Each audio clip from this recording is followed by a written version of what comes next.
ang top 5 battles ni Mot sa liga ng Flip Top. Yan ang pag-uusapan natin, pero bago yon, iniimbitahan kita na i-like ang video na to bilang suporta at mag-follow at subscribe sa ating Facebook page at YouTube channel. Una sa ating listahan ay nung makatapat ni Mot ang Haring Leon na si Fangs. Naganap yung laban nila noong Ahon 7 event at kahit pausbong pa lang yung pangalan ng bawat isa sa kanila nung mga panahon na to, ay nagawa nilang mapabilib yung mga taga-subaybay ng liga at pati na rin yung mga kapwa nila battle MC na nakapalibot sa kanila. Ipinakita ni Mot yung husay niya sa paglalaro ng salita at pagbuo ng solidong konsepto, habang si Fangs naman ay ipinamalas ang madidiin at matatalim niyang bara. Nang ibabaw dito yung mas direktang atake ni Mot, kaya siya ang nag-uwi ng panalo. Pero kung fan ka ng lyrical na sulatan, panigurado ay may enjoy mo to.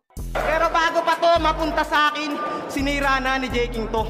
Kung naparito ka nga para ayusin, sige yayariin ko. Layon King ka lang puno, layon ng agwat mo sa akin. Ikaw ngayon ang alipin ko, dahil ako'y layon din at mas magahari pa rin ang layunin ko. At yun ang talunin to. Pero di na to oras para magloko. Ito na yung pabali-baliktad kong hinain. Bitag na sa letra ko sinalin. Ngayon katay ka sa pain, kaya patay ka sa akin. Mga titik ay matalas para sa akin. Sinubukan kong pagpalit-palitin, pamatay pa rin ang sumatotal. Nasa todo ng talim, todas tung animal. Pangalawa ay noong magkatapat sa entablado ang buhay na alamat na si Zaito at undefeated na si Mot. Sobrang classic ng battle na to dahil vintage Zaito yung nasaksihan natin dito. Kumukonekta yung mga one-liner jokes at solid din yung mga balagtasan burst niya. Sa kabilang banda naman ay naging maganda yung strategy na ginawa ni Mot. Sinabayan niya yung estilo ni Zaito pero binigyan pa rin niya ng highlight yung husay niya sa lyricismo. Naipakita rin niya dito yung pagiging balanse niya sa all 3 rounds. Kung may ganti ng patay, ito yung ganti ng patunay sa hindi ko kasabayan. Agwat ng edad ay halos triple, pero minsan mo na akong ginulangan. Alalahanin mong maigi kasi ito yung di mo inasahan. Ngayon kampyon na ng Cavite yung dating grade 3 mong kalaban. Plus, parehas tayong galing sa Dasma, laking kalsada at kanto. Pag sa akin ka nakatsamba, mamamangha mga tao. Samantalang pag ako nagwagi, wala lang. Wala namang bago. Sa tulad mong laging tirang bitin, pag sumalang, sadyang sanay na sa talo. Sa ikatlong pahina ay noong makaharap ni Mot ang kapwa niya kampyon ng isabuhay na si Batas. Noong may kasaang laban na to ay marami ang nagsasabi na delikado daw si Mot at baka dito na niya malasap ang kanyang unang talo. Hindi naman talaga biro makatapat ang isang Batas. Syempre back-to-back isabuhay champion yan at sobrang veterano na. At sa naging laban nila, naging solido ang palitan nila ng technical na linya. Na-showcase ni Batas yung rhyming ability niya at naging madiin din yung mga 4-bar setup na binitaw niya. Naging pyesa naman ni Mot sa naging tapatan nila ay yung mga anggulo na napili niyang gamitin dahil sobrang naging epektibo nito. Tapos ay naikonekta pa niya ito sa creative lines. Di na kita pinagugulan ng estilo ko sa bara. Mga linyang baliktaran na mukhang di pasok sa iyong panlasa. Pero ngayong binabadibag kita, sigurado nagagana. Masasakyan mo letrang baliktaran pagkasundo ng ambulansya. Pambababoy ng ina, yan ang mga ideya niyang panlaban. Pinapagana yung bumbilya gamit ilaw ng tahanan. Pwes tumatanda ka na rin naman, malapit-lapit na sa hangganan. Karma'y di matatakasan, babalik lahat ng ilaw pag ikaw na pinaglalamayan. Kaya tulad ng laban niya kay Price, yan ay basag din sa akin.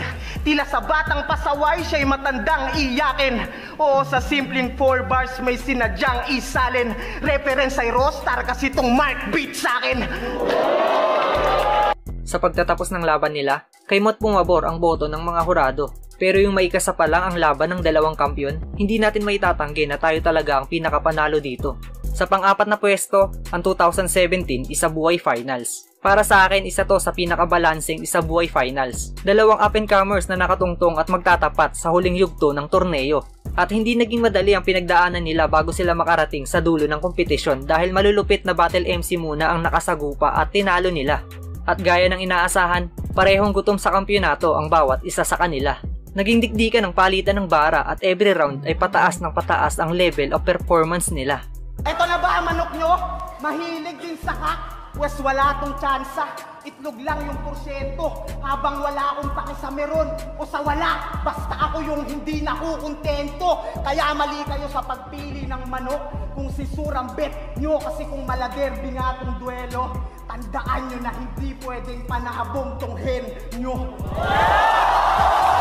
O tinalo mo si Batas, pero naki-anagram ka lang din, fittingly. Nakigaya ka lang sa pinaingay kung palabas, magaling ka lang sa mimicry. Habang ako yung baguhan na mas, tumalo ng malalakas, isa buhay killing spree. Kaya ako ang tunay na Benji Paras, Rookie of the Year plus MVP.